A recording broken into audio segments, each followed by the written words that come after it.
जी, अस्सलाम वालेकुम। कैसे हैं आप सब लोग? Hope so you all will be fine. और जनाब आज हम लोग बात करेंगे ड्रामा सीरियल नूर जहाँ की 5th एपिसोड की, जो कि ऑनर हो चुकी है। तो जनाब जैसे कि ड्रामा बड़ा ज़बरदस्त चल रहा है और बड़ा जो है वो देखने का मज़ा भी आ रहा है इस ड्रामा को, क्योंकि नूर जहाँ मैडम हैं और उनका जो है वो हर जगह पे होल्ड है। तो जनाब अब जब ये एपिसोड स्टार्ट होती है तो बेचारी सफ़ीना जो अकेली फंसी हुई है नूर जहाँ मैडम के अंडर, वो वॉशरूम के अंदर जो है वो खड़ी होती है शीशे के अंदर अपने आप को देख के, जो है वो, क्योंकि ज़ाहिर बात है गुस्सा करने की तो इजाज़त है नहीं, बस जो अम्मा ने कह दिया, अपनी मर्ज़ी कोई नहीं है, बस जो अम्मा ने कह दिया वही होना है। तो बेचारी वॉशरूम एक ऐसी जगह है जहाँ पे वो अपने आप को देख के और जो वो सवाल जवाब करती है, बोलती है और मतलब जो अपनी मर्ज़ी है वो एक्सप्लेन करती है, एक जेन्युइन जो बात होती है। तो शीशे में देख के कह रही होती है कि मतलब क्या मसला है, मतलब बेटा हो बेटी हो दोनों ही अल्लाह की देन है, मेरा तो उसमें कोई इख्तियार नहीं, बेटा हो तब भी बिस्मिल्लाह और बेटी हो तो वो भी सर आँखों पे।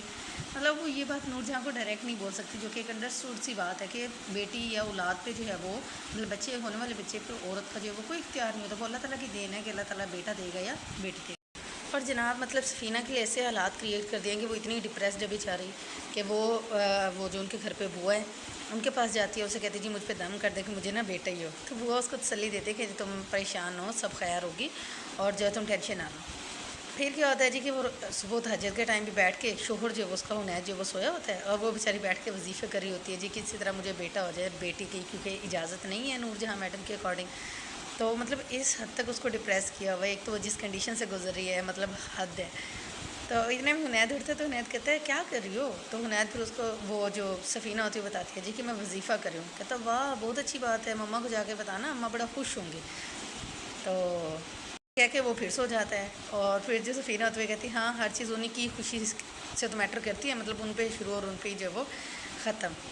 तो ये जेन्युइन फैक्ट है, ऐसा होता है, बहुत सारी औरतों के साथ ऐसा ही होता है। दूसरी तरफ जनाब जो सफ़ीर होता है वो फाइनली पहुंच जाता है महा के पास। अब महा को होश आता है तो महा उसको देखती है, महा बड़ी खुश होती है उसको देख के और जी कहती है मुझे पता था तुम आओगे ये।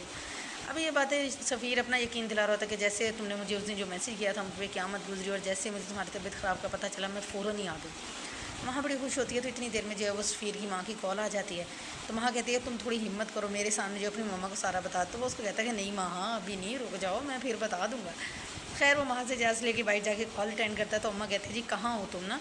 तो बताता है जी मैं फ्रेंड्स के पास हूँ। तो अम्मा कहती है तुम्हारी बीवी वहाँ पे अकेली है और तुम इतनी देर से जो वो यहीं पे बैठे और जाओ जाके अपनी बीवी की जो वो खबर लो, वो अकेली डर रही है।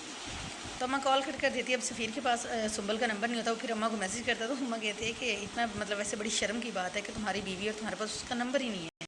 और उसके बाद सफ़ीर साहब सुंबल को कॉल करते हैं और उसकी अच्छी खासी वाट लगाते हैं, इंसल्ट करते हैं कि भाई तुमने अम्मा को शिकायत लगी। वो सफाई भी देती है कि नहीं मैंने कुछ नहीं कहा, लेकिन वो मानता ही नहीं है, वो बस उसको डांट के और कॉल बंद कर देता है। फिर निमरा आ जाती है और निमरा के सफ़ीर को कहती है कि तुमने ये क्या तमाशा बनाया हुआ है, मतलब तुम जो वो अब तुमने उससे अपनी मर्ज़ी माँ की मर्ज़ी से शादी करी, अब माँ से कर लो क्योंकि मैं अकेली जो उसको नहीं संभाल सकती और उसकी कंडीशन ऐसी है कि उसको अकेला नहीं छोड़ा जा सकता। तो फिर कहता है कि मैं तुम मुझे ताने ना दिया करो, मैं ऑलरेडी परेशान हूँ और मैं जो टाइम आएगा तो मैं इससे जो वो शादी कर लूँगा।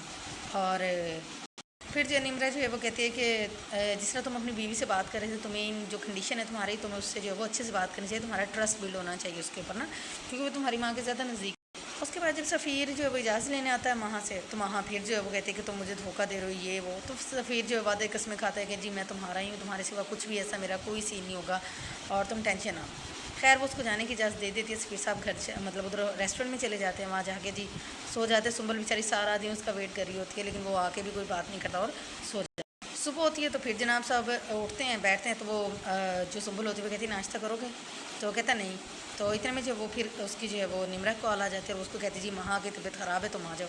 फिर समीर साहब जो है फिर जी अपनी वाइफ को झूठ बोल के गए मैं नीचे दोस्तों के साथ बैठा हूँ और जी चला जाता है उससे मिलने के लिए। अब जहाँ महा के पास पहुँचता तो महा ने सारी चीज़ें जो है बखेरी होती है और बैठी होती है और बताती है जी, खूब गुस्सा करती है सफ़ीर कि तुम मुझे धोखा दे रहे हो ये वो और जो है मुझे यहाँ पे नहीं रहना, मुझे तुम्हारे साथ रहना है। तो खैर जी सफ़ीर उसको जो है वो लेके उसी रेस्टोरेंट के अंदर आ जाता है जहाँ पे वो अपनी वाइफ के साथ रहता है और साथ वाला रूम जो है वो उसके लिए बुक करवा देता है और उसको सारे तसल्ली देता है कि देखो मैंने तुम्हारे लिए मैं यहाँ पे रूम में ले आया हूँ और मैं सब ठीक कर दूँगा, आप तो खुश हो। फिर वहाँ थोड़ी रिलैक्स होती है।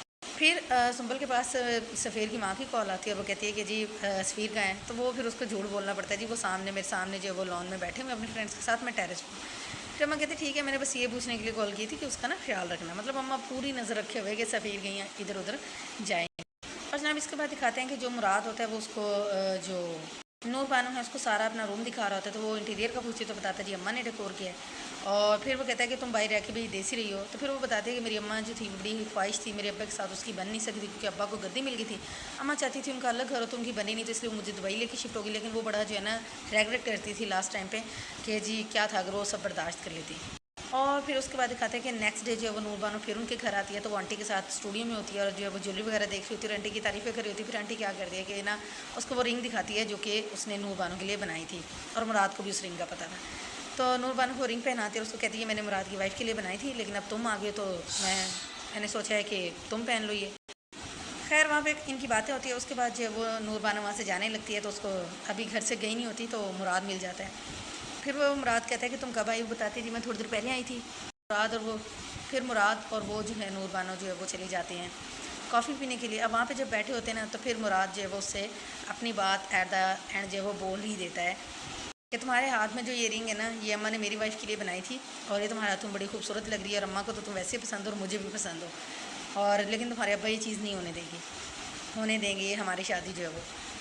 नूर बानो कहती है ऐसी भी कोई बात नहीं है और बगावत की ज़रूरत नहीं आएगी और तुम देख लेना। तो वो कहते हैं हाँ मैंने तो देख लिया अब तुम देख लेना, और यहीं पे ड्रामा जो है वो एंड हो जाता है। तो जनाब अच्छी एपिसोड थी, मज़ा आ रहा है देख के। अब देखें क्या बनेगा आगे, और ये एक अच्छा और ज़बरदस्त ड्रामा जो है वो अभी तक तो चल रहा है और आगे भी मज़ीद जो है वो सुपर डुपर हिट होने वाला है। आप लोग भी जाके एपिसोड देखें, जो भी अच्छी बात हो रहा है वो कमेंट के अंदर ज़रूर बताएँ। अपना रखिएगा बहुत ज़्यादा ख्याल, मुझे रखिएगा दुआ में याद। टेक केयर, अल्लाह हाफिज़, बाय बाय।